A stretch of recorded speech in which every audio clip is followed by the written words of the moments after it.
I want to go right away to U.S. Congressman Andy Biggs, member of the House Oversight Committee, who was one of those who questioned Cheatle yesterday. Congressman Biggs, first of all, your reaction to the resignation, and then fill us in on what it was like to try to get answers from her. Well, Harris, good to be with you. And I will tell you, the difficulty is that she should have resigned almost immediately. I mean, she took it 10 days, and it was because she wanted to actually continue in that position. We couldn't figure out why. The right thing was for her to resign. If she wouldn't do it, it was for the Biden administration to fire her. Yesterday, she didn't want to answer any of our questions. I can't tell you, I asked a number of questions, things like, was he a lone gunman? Was he acting alone? Was the gun up there already? Did he have to carry a gun? Those types of things that I think American people want to know. Absolutely. Yeah, and she wouldn't answer them. She deferred to the FBI. I have to cut in because we do have that breaking news statement now from President Biden. I'm glad you're with me, Congressman Biggs, so I can get your first reaction.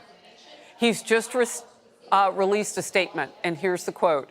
Jill and I are grateful to Director Kim Cheatle for her decades of public service. The independent review to get to the bottom of what happened on July 13th continues, and I look forward to assessing its conclusions. We all know what happened that day can never happen again, end quote. Now, a couple of curiosities I have about that. Why is Jill included? This is not some sort of a condolence letter to someone after a loss, a personal loss. I would estimate she's included because the reason she even had that job as director of the United States Secret Service was because of her friendship with the First Lady. Your take? Absolutely right. I agree with you that that's why Kim Cheatle became the Secret Service director. I also think, good grief, what do you have to do to be fired from this administration? We don't know. The only people that have been fired are, 4 staffers who smoked pot. But you have somebody who almost gets the former president of the United States killed, and does get an individual killed and other people wounded, and you don't get fired. What you get is a letter saying, "Gee, we're sorry to see you go," kind of thing. I'm incensed as much by the failure of the Biden administration at the very top once again to signal to the American people that he cares about the American people more than he cares about himself. And I think this letter reflects more personal care than it does patriotic care. I know, and I invite our audience to watch this to the very end because you are in what we're about to show now. It is kind of a roundup of some of the hottest moments yesterday. We carried it stem to stern the hearing during this hour on the Faulkner Focus. Kimberly Cheatle's resignation, of course, follows that contentious House oversight hearing that you were part of yesterday. Let's take a watch. Have you visited the site? No, I have not. 9 days and you have not visited the site. You should have been there that night. Would you agree that this is the most serious security lapse since President Reagan was shot in 1981 of the Secret Service? Yes, sir, I would. Have you provided all audio and video recordings in your possession to this committee, as we asked on July 15th, yes or no? I would have to get back to you. That is a no. You're full of today. You're just being completely dishonest. Would you have tendered your resignation if he had been killed? I think that I've admitted that I've taken accountability and will take responsibility. As someone who said the buck stops with me, I'm going to stay in my job. I'm going to give the answers to the American people. And I know what happened, except for you're not going to tell us. When you sit here and repeatedly tell people, hey, I have to wait, as frustrated everybody on this committee, guess what? It undermines your credibility. You know, it's very rare that we see these days Democrats and Republicans agreeing, and everybody to a person, nearly. I mean, we didn't hear from every single person on this topic. Some were talking gun control, the Democrats. But for the most part, they agreed that it was time for this woman to go. Yeah, Harris, we rarely get that kind of unanimity on that committee. We fight like cats and dogs because we're dealing with serious issues. Mm-hmm. But everybody understands the gravity of what happened and her utter failure. Her failure to actually even go to the site. Her failure to actually give us answers that were legitimate that she could give without giving away the investigation. She didn't want to do any of that stuff. And she kept saying, I need to be held accountable. The buck stops with me. Well, the accountability finally hit. She finally resigned. You had an uncurious person in that position. The buck stops with her. She didn't know what dollar amount the buck was. Is it really just a buck? No, it was, and you couldn't even put a value on the amount of responsibility that had been dumped on her. And she came ill prepared. I want to get this in. Former President Donald Trump has just released a statement, and here's part of that. It's a quote. "She never gave me proper protection, so I ended up having to take a bullet for democracy," end quote. He told Fox News Digital, again a quote, "Many requests were made by on-site Secret Service for more people, always with a turn down or no response."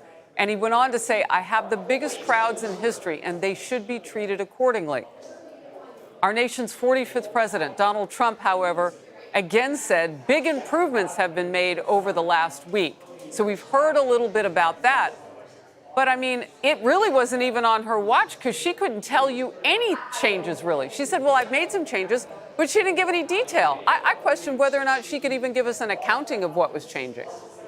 Yeah, I agree with you. I mean, what we saw, for instance, at the RNC, you saw a completely different team, a team of big, burly guys who were tall as the president is, so they could actually provide that versus, I'm not trying to denigrate the immediate detail that was there, but I mean, physically, they were very different. I mean, and that's got to be part of the protection detail, right? I mean, and she continued to emphasize she's a DEI type of director, and when you place DEI over merit, you're going to sometimes have bad mistakes, and she has a no-fail mission at the Secret Service to protect these individuals, and she utterly failed, and that's because I think philosophically she didn't get the full measure of the job.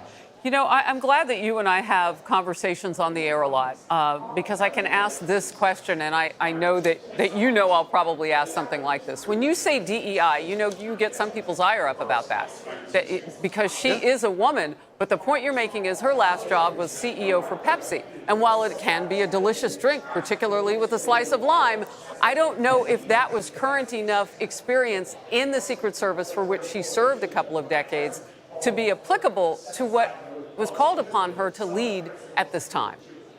Yeah, I guess that's the point is, did she merit that job? Did she get it on merit, or because, as you mentioned earlier, because she's a good buddy of the Biden family and Joe and Jill are going to protect her and help her out?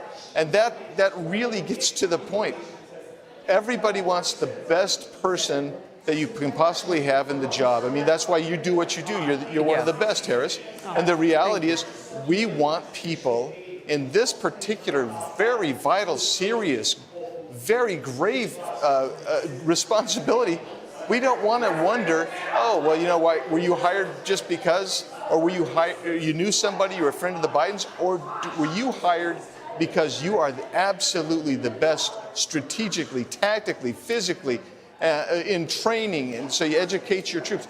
I literally talked to an HSI agent yesterday because there were HSI agents on the ground there. And I said, what kind of training do you guys get for protective detail?